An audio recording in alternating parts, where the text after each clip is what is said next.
Hello there. Just gone by is the NDC press conference that was just ended. They're raising concerns about the Ghana card registration, which they believe are meant to give the incumbent NPP administration undue advantage in the upcoming elections. We'll be getting more of that subsequently.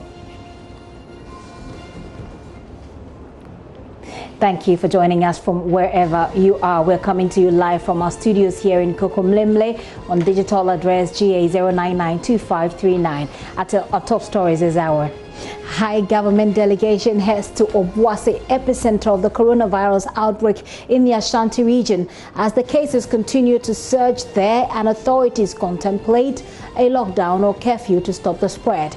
We're live once again on the ground in the mining town of Obuasi. And Ghana's Food and Drugs Authority leaps in efficiency as it attains the World Health Organization's approval rate of level 3. What does this even mean for the country? Let's find out together ahead in the show. Also coming up, the Accra Tema motorway interchange almost set for use. Well, if you were born in Tema like myself, or you live there, or you use the motorway, let me hear your thoughts on it. We are live on the ground this afternoon to check out what is left for it to be complete.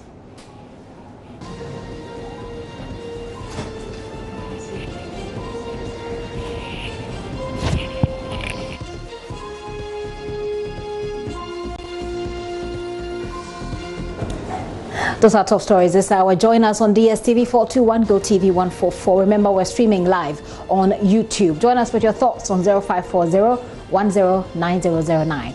I'm Gifty Andopia. This is The Pulse. Please be my guest.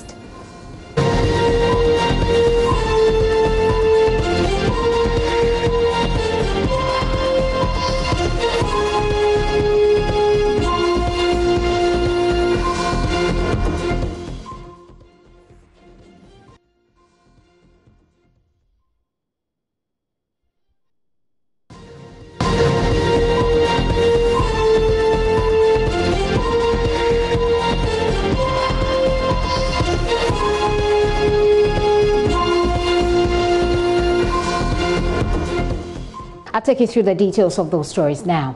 Now, government is urging strict adherence to containment measures on the fight against COVID-19 with emphasis on wearing of masks. Addressing the latest press briefing on the country's situation, Health Minister Kweku Menu seemed worried about the attitude of Ghanaians towards the pandemic, calling for a change. He is also warning COVID-19 might never go away at all, but it can be kept at bay if people adhere to the approved preventive measures.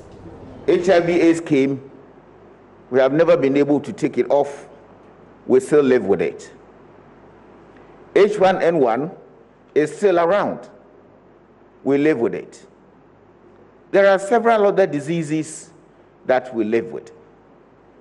Non-communicable diseases, they don't get spreading and they are not infectious.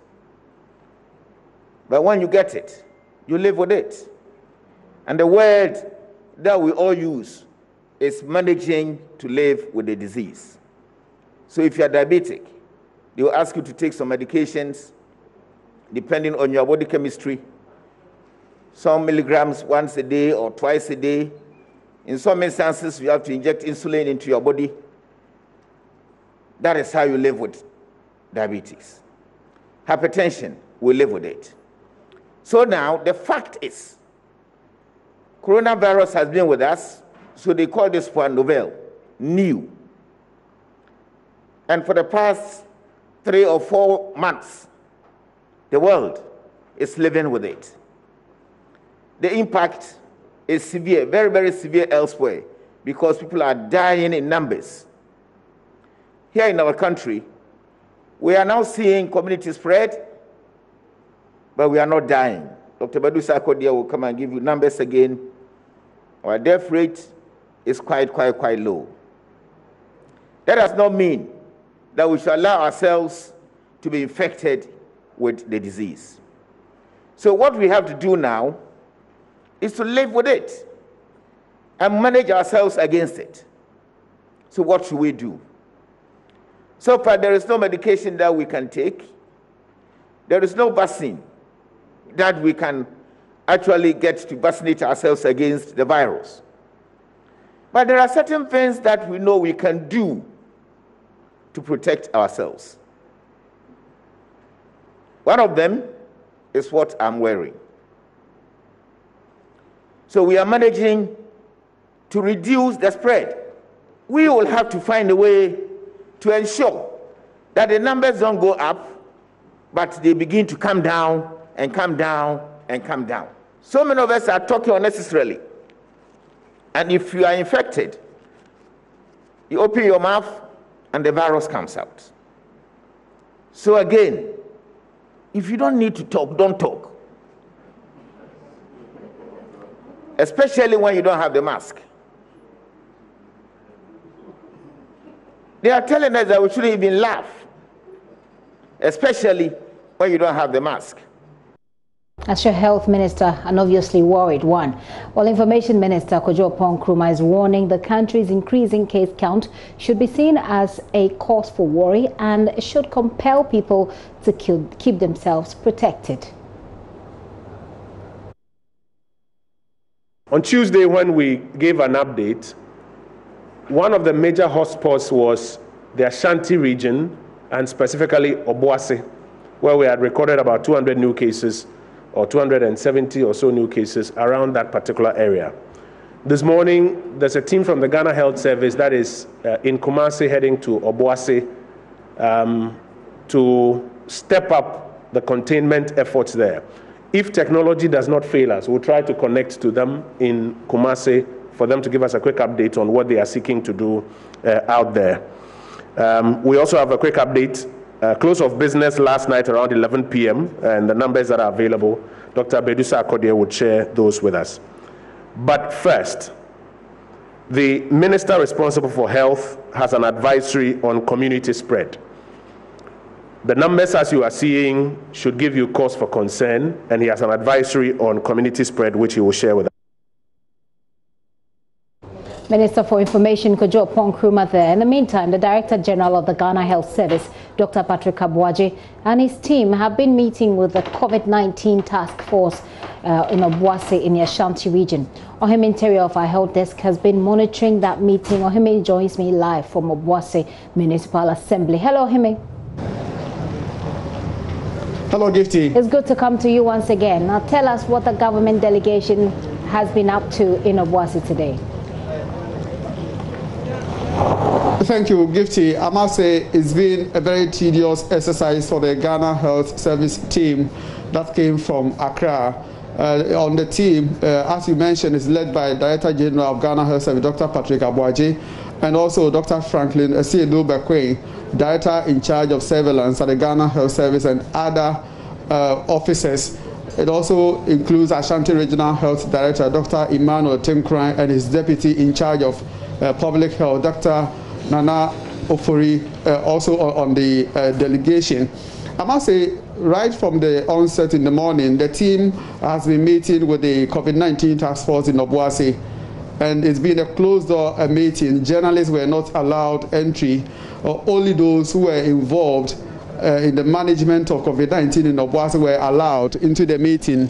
And after the meeting, the team has also moved in to meet the Obuasi Municipal Chief Executive Elijah Adansibona, also in a closed-door meeting. So as we speak currently, we are reaching you from the Obuasi Municipal Assembly, and the meeting is still ongoing. According to the officers, they can only brief us after meeting the officers in charge, especially the COVID-19 task force and the municipal chief executives. I'm told the district chief executive for Obuasi East, Faustina Amisa, and other officers from the Obuasi East district are also in the meeting as well. So it's a meeting between Ghana Health Service officials and officers or officials of the two district assemblies here in the Obuasi.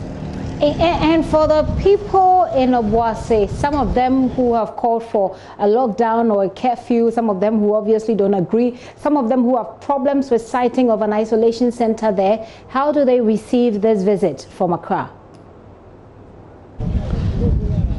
It's actually an unannounced visit. Many of the residents are not aware of this ongoing deliberation between the Ghana Health Service team and and the local officials here.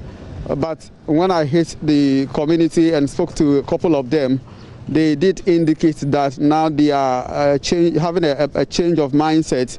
Initially, some of them had demanded that they will only believe the prevalence of COVID-19 in Obuasi only when they see some of the patients who have contracted the virus amongst them. And some have also agitated that it's maybe a ploy by politicians to what they describe as a move to squander the country's resources. But now they have a change of mind, especially starting from today. The COVID-19 task force has been on the ground enforcing every protocol. For instance, the wearing of nose mask has been is mandatory now in Obuasi. When you are entering Obuasi, you must come in your nose mask. Other than that, the COVID-19 task force will not allow you entry to the Obuasi township. Those coming from Obuasi, from Kumasi to Obuasi, there's a team on that particular stretch, and then those coming from Dunkwao stretch to Obuasi, there's also another team there.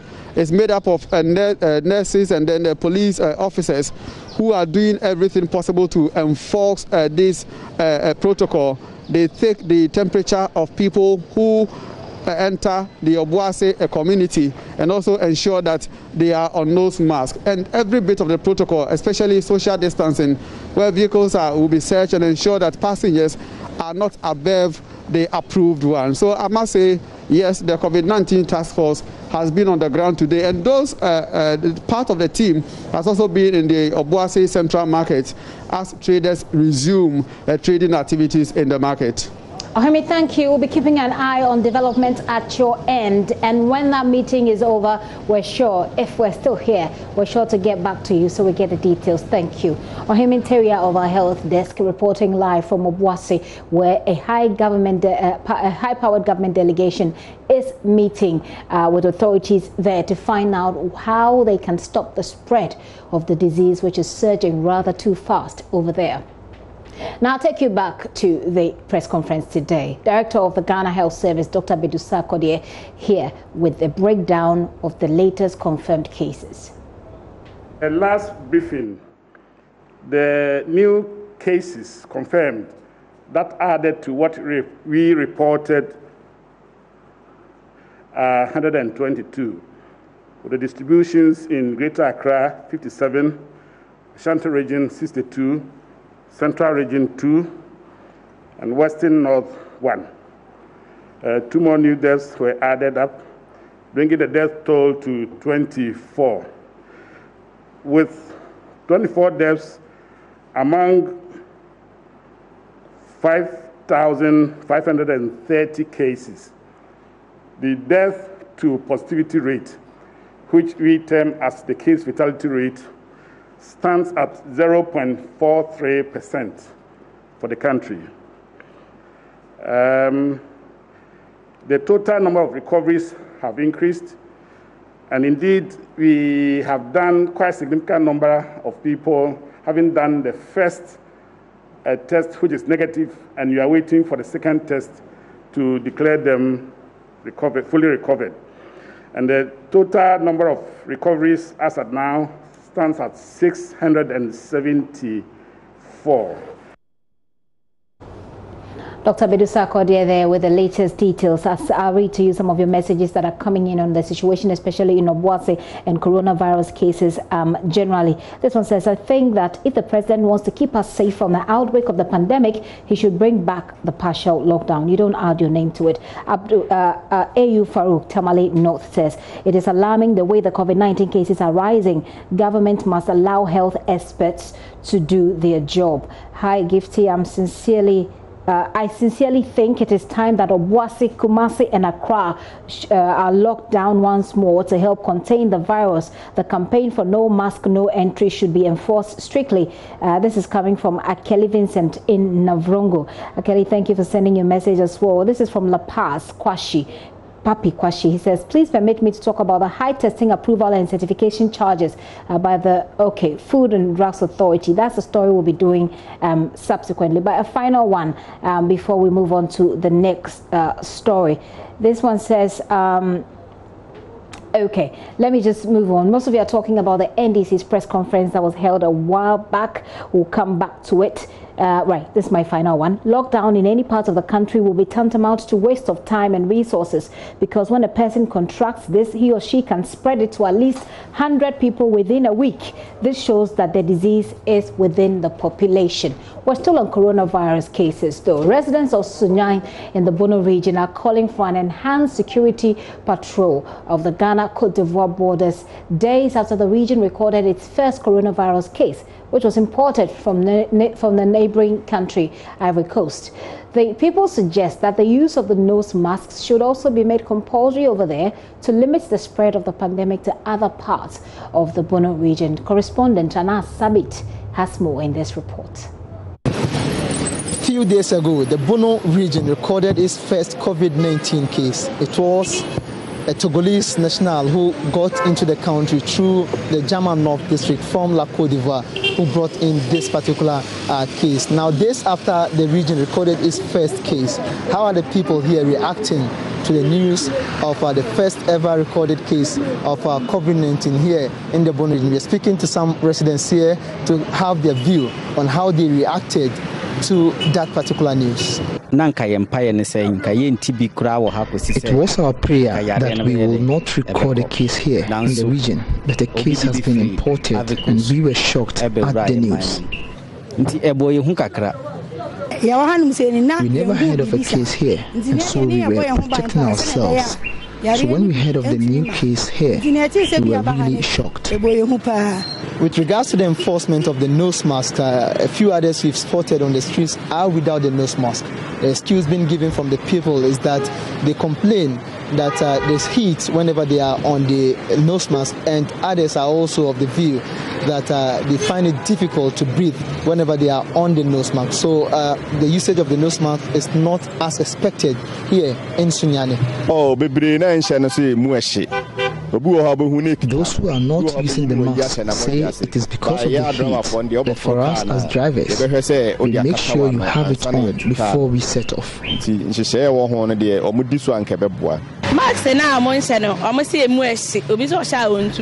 it's hot and you cannot breathe too. But I'm pleading on everyone to have it on so we all protect ourselves. The people we've been speaking with are suggesting that law enforcement agencies should enhance their enforcement of the use of the nose mask, as well as other directives related to the prevention of the COVID-19. It will be very helpful when enforced, because those who do not put them on quickly wear them upon seeing the security forces or the military. How about the Ghana-Cote d'Ivoire border? The people are of the view that border patrols should be enhanced to ensure that more cases are not imported into the country from neighboring La Côte d'Ivoire. A lot of the people are around Bedukrom and Doma, and some of these people get into Doma through the bushes. So the border patrols should be enforced to keep that.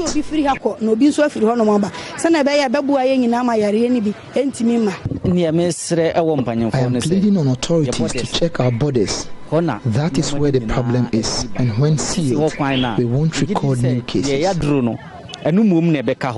Well, there are still some few others here in the Bono region who are still doubting the reality of the COVID-19 case. They are of the view that it is actually not real that we are recording cases here in the country. I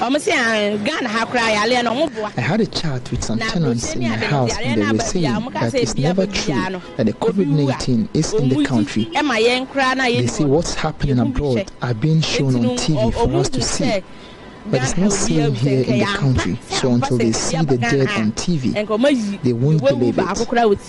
According to them, it's just a hoax.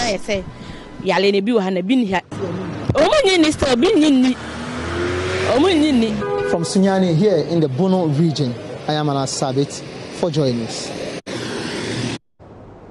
I'll take a quick break here. We'll be right back here on The Pulse.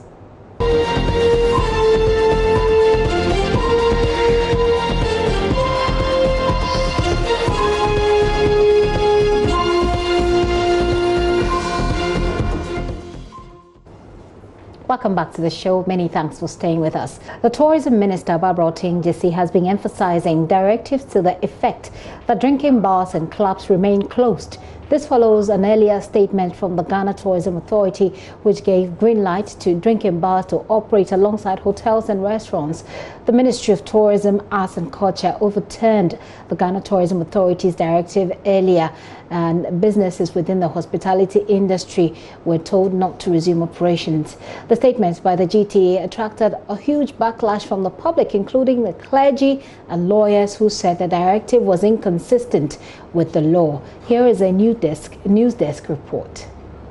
At about 10 a.m. on Wednesday, a statement was issued. In a statement, the Ghana Tourism Authority said that food chains and restaurants can operate sit-downs and drinking bars can operate too. Virologists warned this was a risky decision. We have to reverse this as quickly as possible. Many things are happening, so you don't want to have additional headache of having drinking spots, hotels and restaurants coming to add up to the already complicated situation we are in now. But not everyone saw the danger, as virologists like Dr. Michael Owusu saw. The news brought inexplicable excitement to operators of drinking spots and restaurants. In fact, preparation for resumption of business was already underway. Listen to President of the Ghana Tourism Federation, Bella Ahun. Since we were actually not expecting, some of the people are calling to be sure, and we are excited about it. The group, calling itself Ghana Drunkards Association, also put in a word. We appreciate the lift on the ban on alcohol, because myself as the president, I've been sick for the past 2 weeks because I've not been getting any drink to drink. So now you're going to start drinking? As I'm talking to you now, the moment the press release was out, I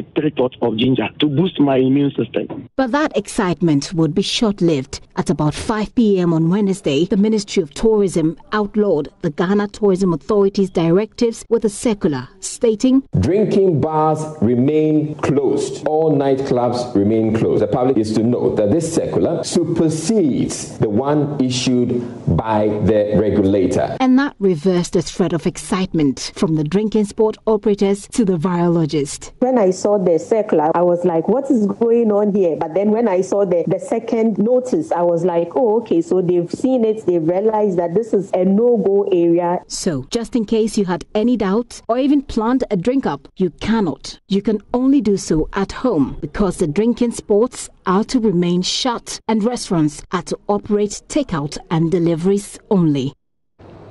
Why don't we hear from the Minister, Barbara Otinjesi, now? The Ghana Tourism Authority, per directives issued to the hospitality industry, inadvertently eased up the restrictions applicable to the industry by indicating that food chains and restaurants could operate sit-down services by observing social distancing protocols. It was also indicated that drinking bars could operate and also comply with social distancing protocols, but nightclubs would remain closed. However, we wish to clarify that further to the directive of His Excellency the President regarding the extension of the ban on public gatherings, the status quo remains the same, which means that bars, drinking bars and nightclubs remain closed. They cannot operate. Food chains and restaurants, including restaurants in hotels, can operate takeout and delivery services. This means that you can go to the food chain like Papaya or KFC, order your food and carry it away and have a meal in your home. Or you could go to a restaurant, order a meal and carry it away. On the other hand, you could also take advantage where they have delivery services to place a phone call, order your meal, and it will be delivered to you at home and you can enjoy your meal. So this is a clarification that we want to bring to the public and to the industry, and we hope that they'll ensure compliance with these clarifications. Barbara Otinjesi. Meanwhile, the ranking member on Parliament's Health Committee, Kwabena Minta Akando, says the confusion with the opening of drinking bars is evident of government's poor management of the COVID-19 crisis, which it says has been inconsistent over the last few months. Government is being inconsistent. Okay, And I think that for me, it's my humble opinion that it's a strategy by government probably to, as it were, gloss over a lot of issues. I believe that government was testing the waters. And so they used the authority to come out. And when they saw that Ghanaians were not happy about that particular directive, they used a superior authority to supersede, to give a directive that supersedes that of the GTA. And then that, why should this happen? And for you, it's something fishy, not I believe so. I clearly believe so. Even that, why should this happen? And so far, what has been the explanation? The explanation is that a whole institution like GTA, Ghana Tourism Authority, misread the directives that were issued by the president. That directive that my grandmother in the village, who has been asked not to go to church, understood. That directive that my 6-year-old boy understood that he should not go to school. Those same directives, the whole authority says they don't understand. And it's more grievous if you even give this particular reason than what they have done. It means that they are doing worse things in their offices that we are not aware of. Should heads roll? Well, I believe that if it is not a strategy by government, and you see, I am very careful here because if heads roll, what happens to COVID-19? It is no solution to COVID-19. It is government that is being irresponsible. For me, if you sack the CEO for GTA, what have you achieved? You have not achieved anything. But it is government that must be responsible, that it must learn to be responsible, at least. Because we have had issues and you see government officials coming to defend. Were you not in this country when government came out to say that we have peaked? And look at the last time they said we had peaked and today. After the time they said we had peaked, we were around 4,000. Now we are more than 5,000. So who has come out to apologize? By now, in any, serious country, in any serious, government, they would have come out and say, oh, we are sorry, we got it wrong. But as I speak to you now, they are still struggling to give complex explanation to their gaffe. What it tells you is that government is deliberately hiding something from us as far as the management of this virus is concerned. Kobna Mintak Kando speaks for the minority on health. The Ghana Maritime Authority is stepping up surveillance in the Western region following series of arrests of persons suspected to be engaged in illegal bunkering. These arrests were made during a routine patrol on the sea to check activities in the Takoradi area. The 8 are currently in the custody of Ghana Marine Police, while the wooden boat called Dende is at the anchorage at the Western Naval Command. Inathalia Kwanza has more in his report. Wooden boat with a capacity of about 55,000 to 60,000 tons of oil was arrested Wednesday morning due to suspected illegal bunkering activities. The growing activities of these illegal boats, locally called Dende, is becoming a menace in the Takoradi area. Disguised as fishing boats, these massive wooden vessels with a storage capacity of tens of thousands of liters go to the high seas, mostly at night, where criminal tankers ship dock. Tons of fuel is pumped from the tankers into these wooden boats, which sail to different beaches and discharge their contents into waiting road fuel tankers like this on the blind side of tax and regulatory authorities. The head of the Ghana Maritime Authority at Takoradi is Captain William Thompson.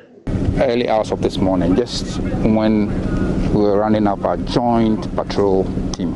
Joint patrol team means the Ghana Navy and then Marine Police and then GMA. We accosted, our boat accosted 8 people on this wooden boat that we normally call Dende, and it was nearly full with oil products. There are several dangers that are concerned in this thing. These boats are used for smuggling. They are not registered in any form, so it means we cannot even account for them. The product there definitely is stolen from somewhere. So the question is, where was it stolen from? Is it applicable for is it suitable for our local market? That's a question. If it is not, it means that it ends up in the pump stations, in your car and my car, and then they get destroyed. And we are talking about the environment as well.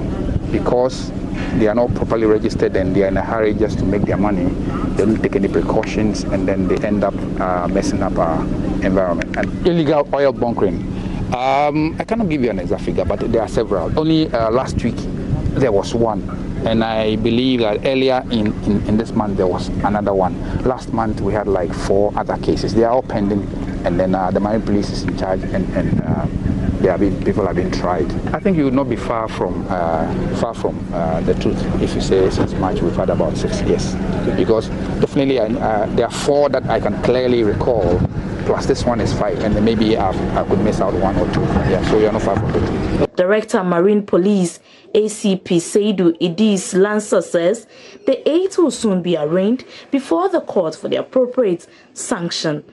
At the same time, 8 persons that were operating it are at the Marine Police offices undergoing investigation. Yeah, their statements are being taken, and we will get to the whole bottom of it. But the exhibit is here. It talks for itself. This is an illegal activity that is being undertaken in our waters. Apart from the environmental aspect, they are also dodging the payment of duties. Meanwhile, the GMA and Marine Police have handed over the oil to the National Petroleum Authority to check the quality of the oil, and the Ghana Revenue Authority to check the revenue lost to the country. For Joy News in Athalia Kwanza, Western Region. I'll take you to Tema, where I was born. Well, the newly constructed Tema interchange will have traveling time for users within and without the Tema community when it is open to traffic on Saturday. The new road consists of 5 new interchanges linking Tema to Accra, Akosombo, Aplao, adjoining communities, and the Tema Harbour. The Ghana Highway Authority led media on a tour of the project where mop-up was being done towards the opening on Saturday. Speaking to JoyNews, the Ghana Highway Projects Coordinator, Engineer Roland Nikwe, said they're all good to go. Currently, what is being done is tidying up, clearing of sweeping off dust and other things on the road, and then do a few slope grassing works and other things. But that will not impair the functionality of this intersection. It has greatly improved. Looking at it, will be practically less than a minute. You should navigate this intersection, and then you are off to wherever you are going. The commander of MTTD for Tema region, and they will be on standby on the Saturday of the when all the authorities and officials present to coordinate activities to ensure safely opening of the overpass to the general public. Also, a guideline video to help motorists has been released by the Ghana Highways Authority. Accra to Aflao. If you are driving from Accra towards Ada or Aflao, you are required to use one of the 2 inner lanes immediately after the pedestrian bridge and go straight through the underpass, which will be directly ahead of you. Tema to Accra. If you are driving from Tema towards Accra, you are required to use one of the 2 inner lanes after the slip roads and follow the left bend onto the ramp, then onto the motorway. Observe the traffic signals ahead of you on the ramp. Tema to Akosombo. If you are driving from Tema towards Ashaiman or Akosombo, you are required to use the main intersection at the top of the underpass. When you go past the pedestrian bridge and immediately after the first slip road, follow the road to the right towards Akosombo Road. Observe the traffic signals ahead of you on the slip road.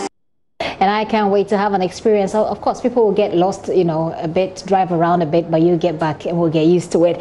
And I'm going to move on. But before that, this message, this texter says, "Hi, Gifty, did you say that Tema Interchange roundabout is about to be open for use? If yes, all thanks to His Excellency John Mahama, who secured the cash for the project. May Allah continue to bless him." On that note, Nanado's government must not take credit for it. In other words, they should not steal the project as their own. Papa Bisu from Accra sent that. But let me talk to you about fake news. Now, in times of crisis, it becomes a great time for fake news and propaganda. The more ridiculous the claim, the more traction it gains on social media. On today's episode of JoyNews' series titled Combating Fake News, we bring you the story of a 24-year-old who has been remanded pending trial for disseminating fake news on social media and inciting the public to commit crime. A report by Nicholas Ekoyamwa.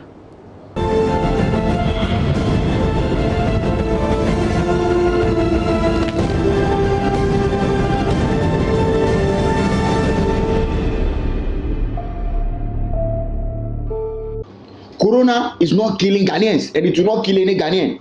Why? Because they be amunum soboro. Miwa hibiscus. You're always drinking hibiscus flowers. That's soboro. Miwa ginger bebrebe amudi, garlic bebrebe amudi. Corona be any attack him. Pepper bebrebe amudi ani amudi. Corona be any attack him. That's 24-year-old Bless Amedebe making claims in a recorded video of himself inciting the public to defy the stay-home presidential directive aimed at halting the spread of coronavirus in Ghana. In the said video, which was made during Ghana's 3-week lockdown period, Bless claimed the directive to stay at home was a hoax and he planned to install 5G cables in the affected areas. Those 5G cables, he claimed, were meant to kill Ghanaians. Tokro na ye tutu to eden tokro. Wa dwe ka cho say pipeline you see wa be fe mu bua 5G network. Won ade na 4 baako 4 say e no mo di shem me bua. So that is 5G network. Eno e na eku nkrofo no corona nko obia. Bless Amedebe was also seen in the video inciting the public to rise up against national authority. Munjin Ghana for munjin. Me see muntisi krom mu amwodro munkoji edo no nshamu. Police ni buwa bonfi otuwetu adoje no na bunu na kuno because Nana Akufo-Addo onim de oye obeso okuye nyina ye mani nyina bewu mun bie mu enim 5G no eno na Akufo China eno na Akufo America. The claims Bless make in this video are untrue. Ghana Health Service statistics show coronavirus has killed 24 Ghanaians. It has been scientifically proven that 5,408 have been infected so far. Statistics from several sources, including the World Health Organization, show that coronavirus has killed 297,003 people across the world. The actions he's inciting people to take are also criminal. All over the world, it is not uncommon to see such videos largely full of untruths and misinformation with the potential of swaying minds and impacting behaviors negatively. Well, whilst many feel invincible on social media, Bless was struck down by the national security operatives who came across the video. He was arrested on Tuesday, charged with false communication and assault on public officer contrary to Electronic Communications and Criminal and Other Offences Act. He was put before the Accra Circuit Court 4 and remanded. Bless Amedebe has been explaining his actions after his remand. He claims the video was meant for a skit on his personal YouTube channel but went viral. The motive behind the video actually, because that is not even the video I was coming to do, but that is the acting part of it. What is on the net. So that was, I just tried to let them go off it like that is not the right way, but I have to do it in a funny way. That was my motive because I just want my channel to also blow. I pick all those informations so that after doing the first video, which is out right now, after doing it, then I'll now edit, just like how Teacher Kojo does this one. It is something new that I'm doing. The channel is even new. My channel is a new channel. I don't have subscribers. So that was what I did. Because even on my channel, I know it will never go viral because it's a new channel, no subscribers. I don't have likes. The highest I had was 4. The Mamobi-based private security guard says he regrets his action and has an advice for people who spread fake news and misinformation, especially in these times of global health crisis. The only thing I'll tell anybody who wants to, first of all, venture into YouTube and all those things, you know, right now, what I regret is what I used to advise. I get it. I wish I had waited to get enough money to get all the assets I needed. But I did a mistake. That's why the whole editing was not out before the video itself is going. That's my mistake. That was a silly thing I did, and I regret it so much.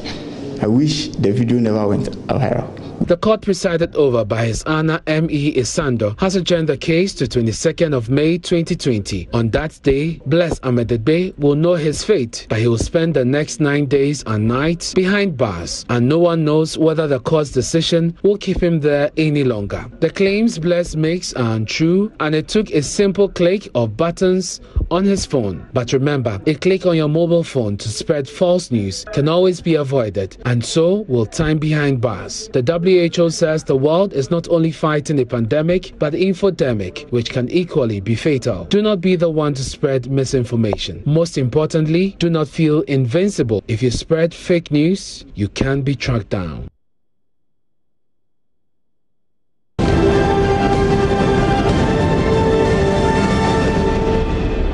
The JoyNews Combat Fake News Project, clearing the blurry lines between fake news and the news. Do not be the one that's behind bars. Think carefully before you click on that button and say things that are untrue. Now, the World Health Organization has elevated the regulatory status of Ghana's Food and Drugs Authority to level 3, the second highest in the 4-tiered classification. Ghana becomes only the second country in Africa after Tanzania to attain that level 3 status. WHO Country Director Dr. Nima Kimambo announced the elevation at a brief ceremony in Accra today, where letters confirming their reclassification were presented to Ghana's FDA through the Health Ministry. I deem it a great honor to be part of this memorable occasion and to make a few remarks on the official announcement of Ghana FDA's achievement of regulatory maturity level 3. There are 4 levels of regulatory systems maturity, starting from level 1, where only some elements of regulation exist, and up to 4 corresponding to the advanced regulatory system. The level 3 indicates that the system is well functioning and integrates all required elements to guarantee its stable performance. Benchmarking of medicines regulatory system is part of the WHO program for regulatory system strengthening. It identifies strengths as well as areas for improvement, after which a plan that is called an institutional development plan is developed, building on strengths and addressing areas for improvement. Evaluations of Ghana Food and Drugs Authority, the national regulatory body for medicines, was carried out starting in 2014, 2015, and later in 2019 using the WHO Global Benchmarking Tool. WHO, after doing this exercise, provides technical support in the implementation of the institutional development plan, followed by continuing monitoring progress and outcome as well as impact. So following these procedures, as has been said by the CEO, Ghana becomes the second country in the WHO African region to attain regulatory system maturity level 3, the second highest in the 4-tiered WHO classification of national medicines regulatory systems. Health Minister Kwaku Agyeman-Manu praised the FDA for its hard work in attaining that significant feat. Let me first of all congratulate the board chair, FDA CEO, and your team and the entire FDA setup for this achievement. I wouldn't use the word miraculous because you worked for it. It is not a miracle.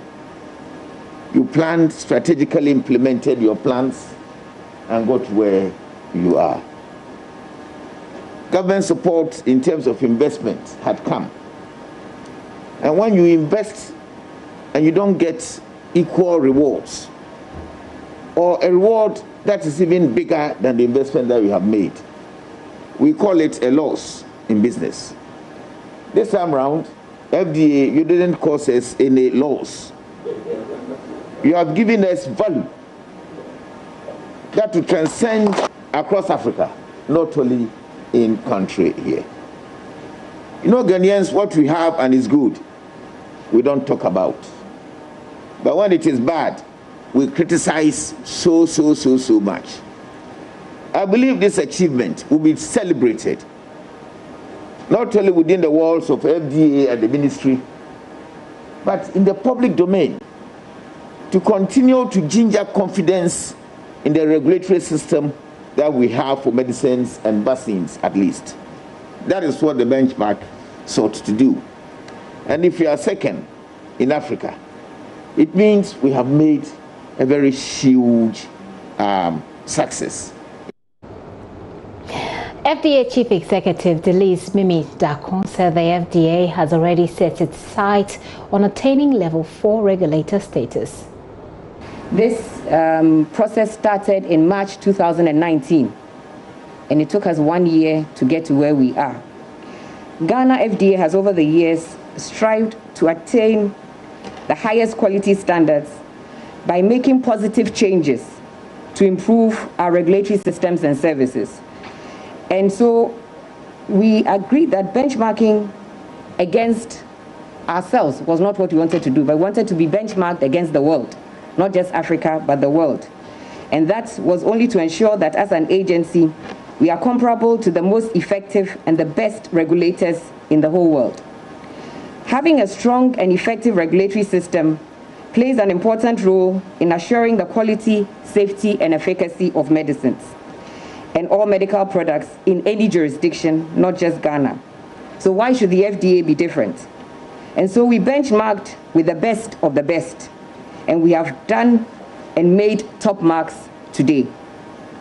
This was not just a one-day achievement, and it will not be a one-day result. We are going to ensure that we take the benchmarking from today until the rest of the time. This benchmarking will also better equip the FDA to play its key role in promoting development of both the local industry, both orthodox and traditional medicine industry.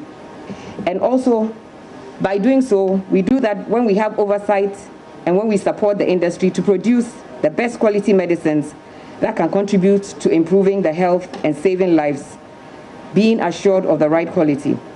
We will keep working hard to continuously improve our systems and services and our products, not just as a country, but within the Africa Medicines Regulatory Harmonization Initiative, which seeks to promote health and improve health and to support the success of health through good quality and efficacious medicines. We are proud to be the second country in Africa to achieve this status, and probably the 50th or 51st in the world. Congratulations to Ghana, and hopefully we get ahead the better way.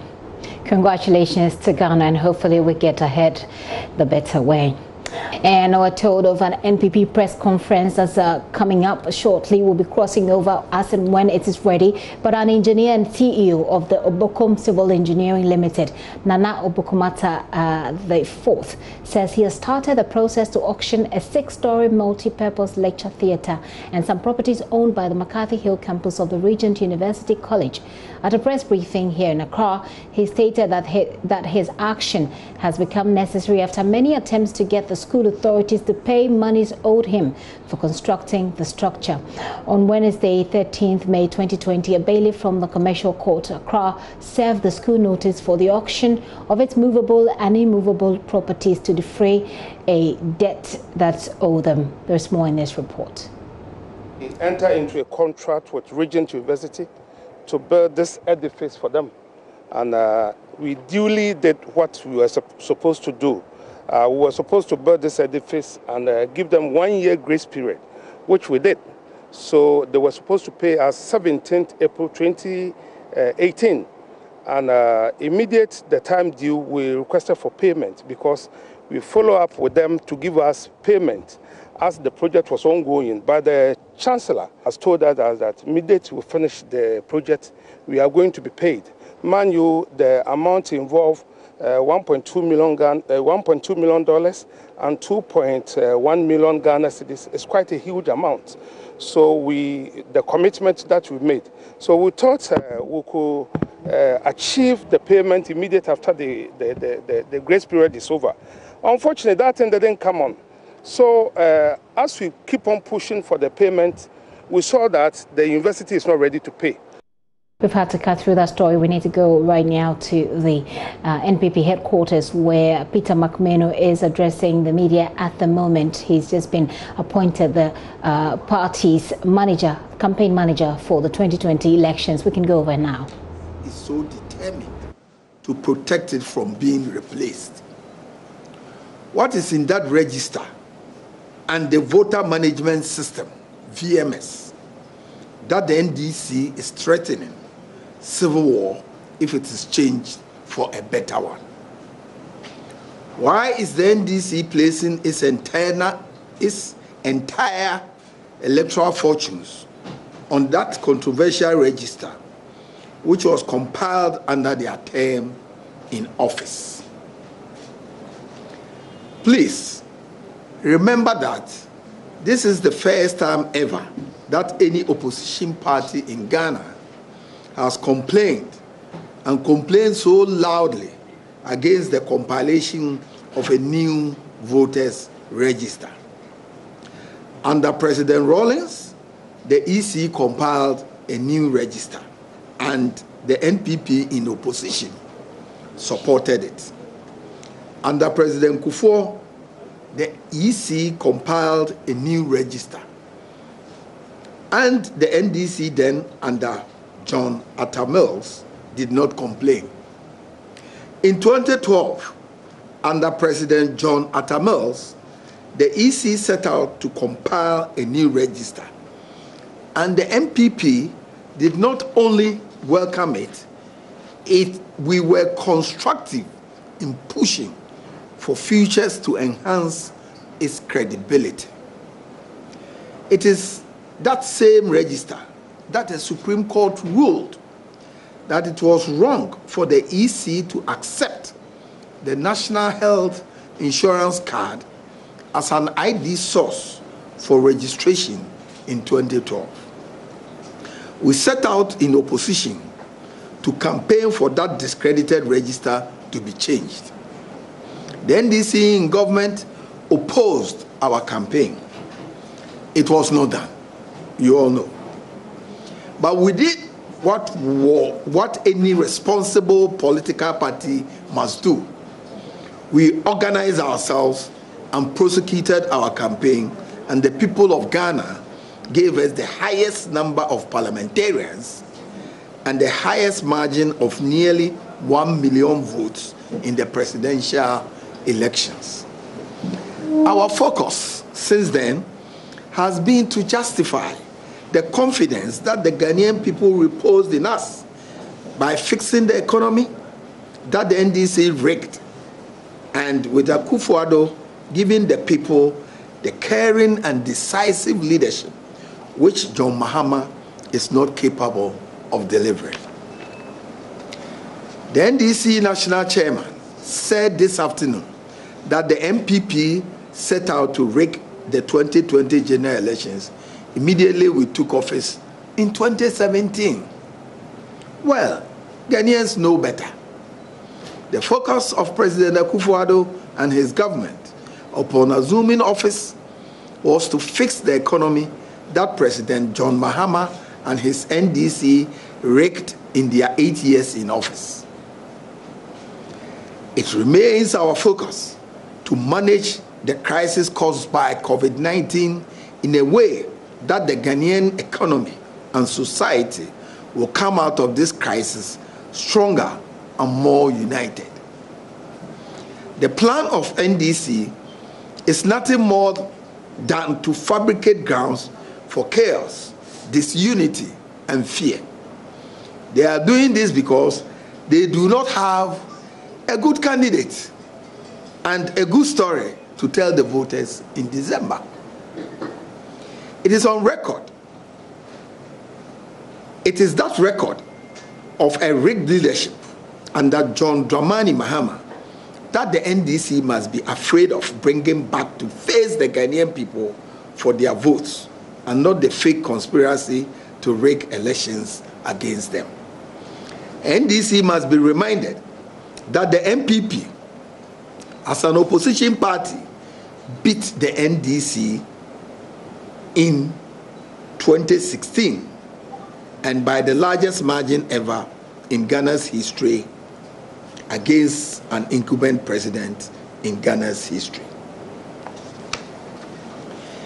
It is not the fault of any Ghanaian that the NDC chose to bring back as their presidential candidate for 2020 the very man whose hands the NDC suffered their biggest defeat in history.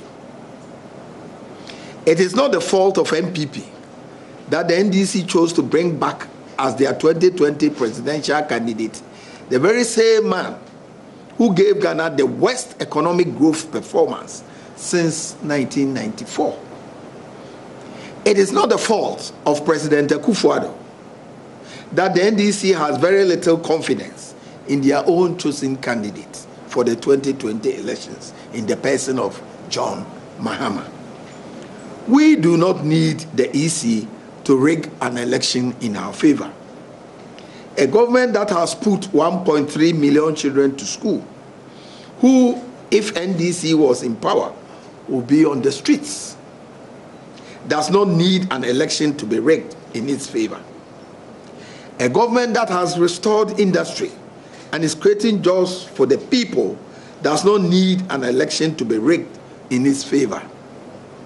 A government that has put 100,000 unemployed graduates to work does not need an election to be rigged in its favor.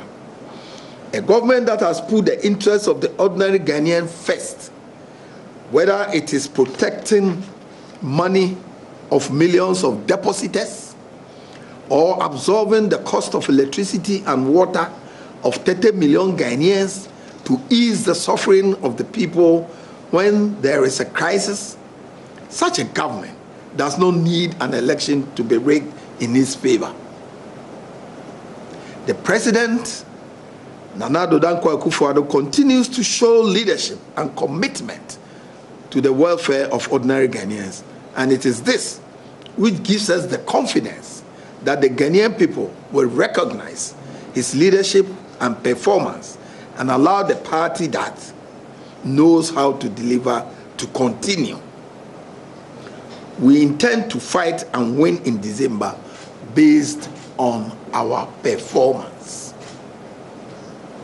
Let me repeat. Ghanaians must find out why the NDC is so against the compilation of a new register which promises enhanced security features such as facial recognition.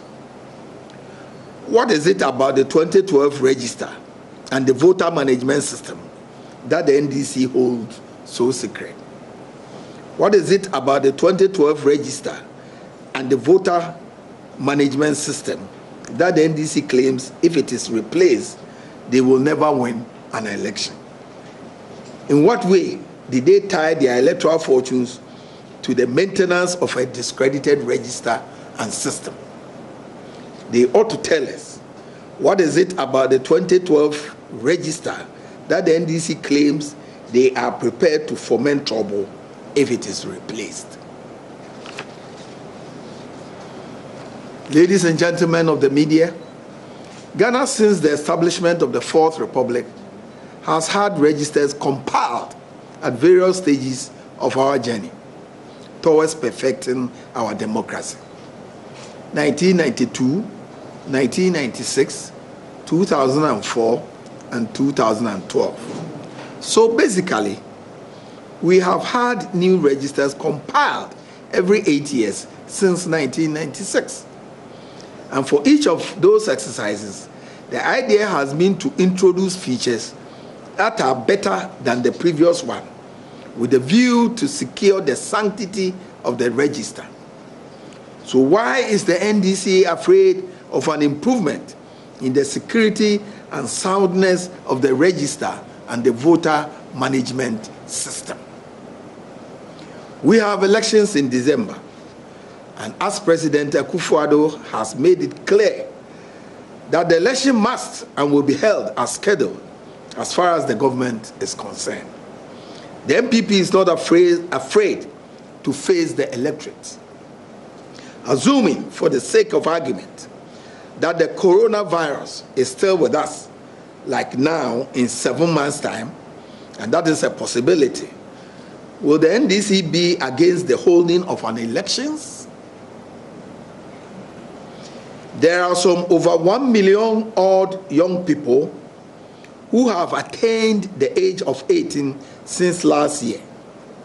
They have a right to be registered, and so the EC will register them. How is this registration going to be done? Or is the NDC suggesting that we disenfranchise all these people? The EC has a mandate to conduct elections in December. The NDC should be constructive in discussing how at least the over 1 million Ghanaians who will be old enough to register to vote this year will be done, even under this period of social distancing. It is important that we support the EC in all the processes that will lead to delivering free, fair, and credible elections. Not only is the NDC against the compilation of a new register, they are similarly against the issuance of national identity cards. They tried in 8 years to issue a national ID, but were not competent enough to get it done. The NDC could not issue a single card in their 8 years when they were in office. The benefits of having a national ID are varied and far-reaching. In South Korea and Mauritius, for example, where citizens and foreign residents are properly documented, national IDs have helped to curb the spread of the coronavirus disease.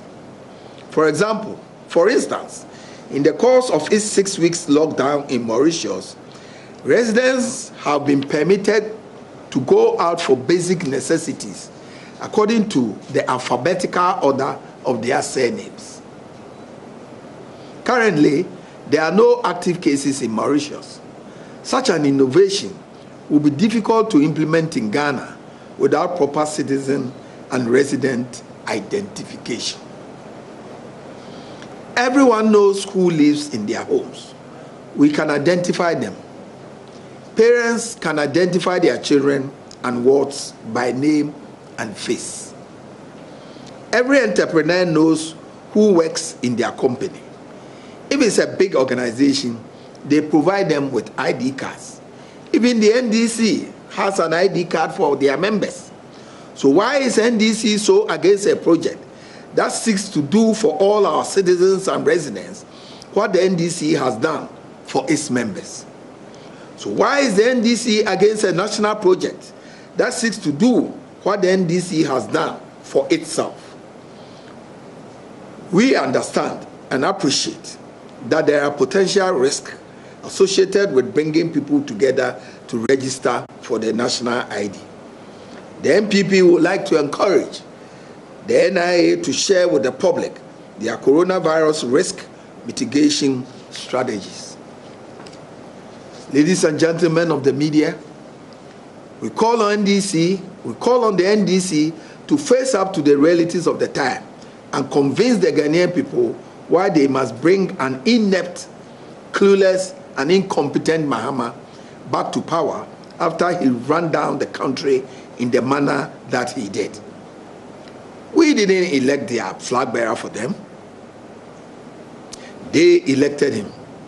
If they find that he is an albatross around their neck, they should not be making excuses way ahead of the election in order to justify his loss in December, which is inevitable.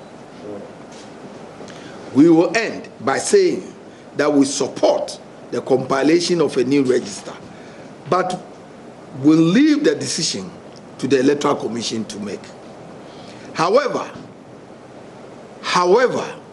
with or without a new register, the New Patriotic Party is prepared to campaign and win the endorsement of the overwhelming majority of Ghanaian people once again in the next polls, based purely on what we are delivering to protect and improve the lives of the people in every corner of the country.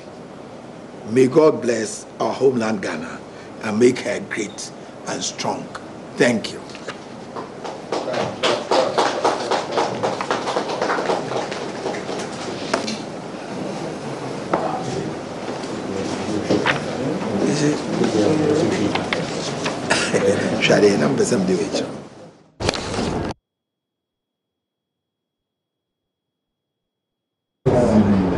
These are live pictures coming to you from the New Patriotic Party's headquarters, a press conference that they just addressed at the moment. It is Peter McMahon, who is the party's campaign manager there, who addressed there. You see he's flanked by some of the officials of the NPP. Essentially, they are responding to the press conference held earlier by the NBC, and they are asking a question, which, as they put it, why is the NDC afraid of a new voters register? They're about to take some questions. We'll go over there and take that answer from him as well.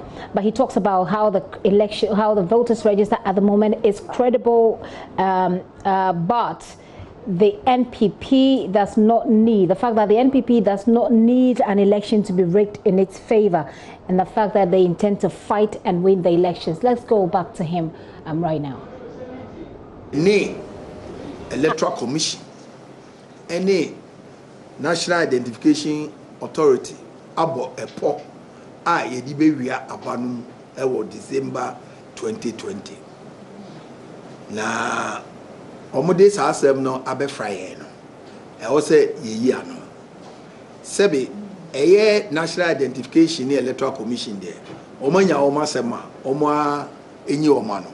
Na yen eni yewura na na do danko akufo adodin ebe mo ni de ye wo ho akwanya se ebe ya no na enchesemu bia wo ho a ye da na di ye pese Ghana fo nyina nya ntiase se MPP any president na na do danko akufo ado ye ni National Identification Authority any electoral commission emo epobia bebia ye no mu hia bebia emo popia seti bia no e abato ene yekoto December na ye dwuma pa na nado danko akufo ado aban aye no yare kesie ya afa ewiase afa na nya so baaye anusie kese a dwumadie kese a waya fa ho eno na Ghana fo behwe ede ato apa na se yen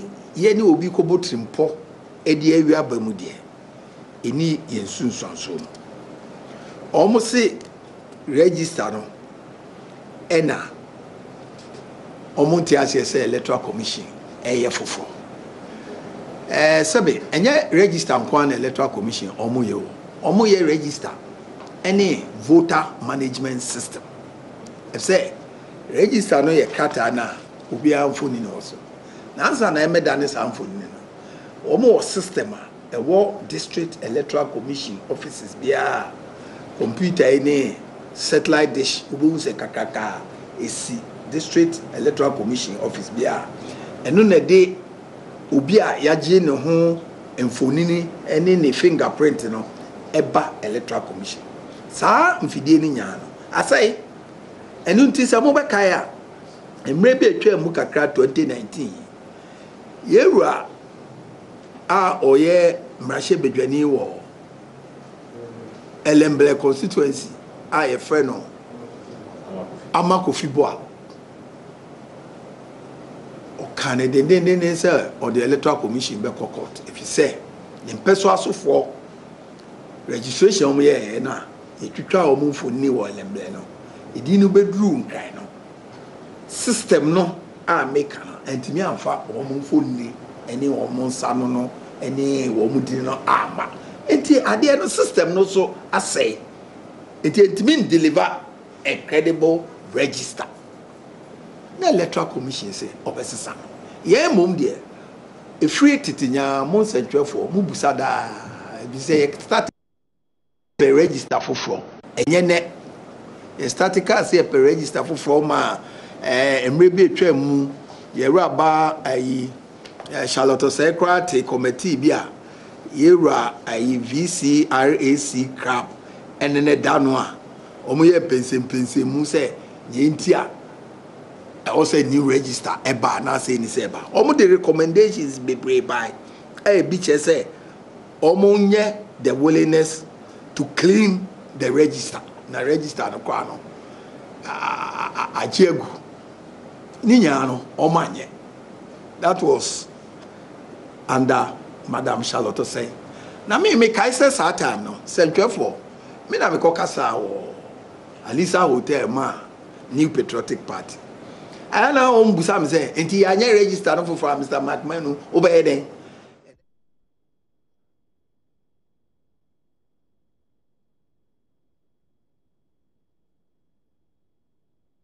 McMahon there translating all that he has said earlier in Chi. He essentially says that they want the people of Ghana to know that the NPP and Nana Akufo-Addo, the president, do not have any plans to collaborate with the NIA and the Electoral Commission to rig elections, as has been alleged by the NDC. He goes on to say that the Electoral Commission itself has systems to make the process of a new register free and fair, and he talks about the fact that the NPP does not intend to rig elections, but that the NPP wants an election to be held. He says that the creation of a new register is to ensure that there is a build-up of security features periodically, and the NDC must come again, essentially the point that he's been making. But unfortunately, this is where how much time will allow us to bring to you at this hour. Get on to myjoyonline.com where there is more news and information. My name is Gifty Ando Up.